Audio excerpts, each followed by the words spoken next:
Supervision is by the executive committee of the Global Council, where international representatives will comprise about 22 members, while the Central Trust will only comprise of 4 members, like 3+1.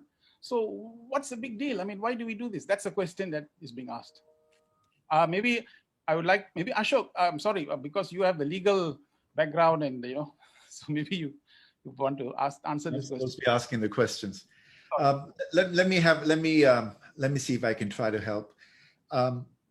We have the terms of reference of the Central Trust for the Global Council. And I think whenever one looks at the document, one looks at context, one looks at what we say in law as the factual matrix.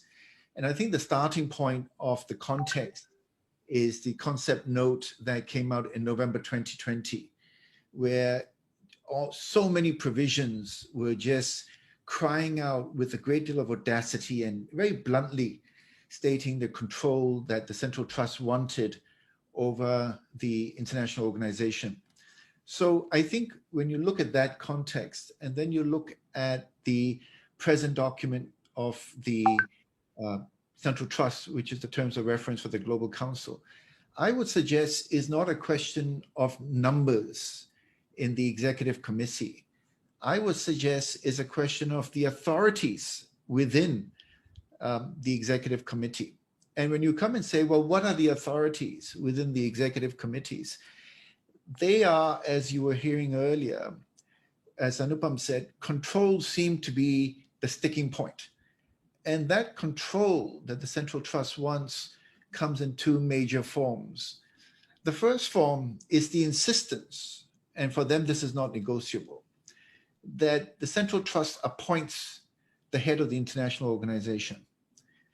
And then it is said, well, in relation to all the officers below the chair of the international organization, i.e. the Prashanti Council, World Foundation, zone chairs, that is to be under the hand of the chairman of the Global Council, who in fact is a trustee himself. And so what you have are 2 very clear sets of absolute authority. One is in appointing the chair of the international organization, and one is signing off on all the appointments. And the question then becomes, well, what if the chair of the executive committee, the chair of the Global Council, refuses to sign off? Well, if he refuses to sign off, no appointment can be made.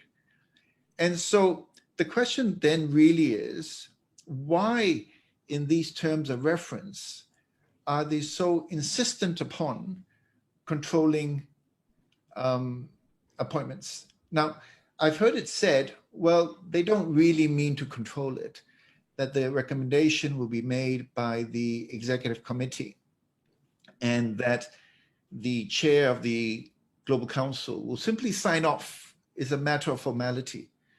Well, I'm sorry, if one looks at the document, which is presently the position of the Central Trust, nowhere does it say that it's a matter of formality that the chair will sign the appointments. And so my question is this, and I really turn it on its head.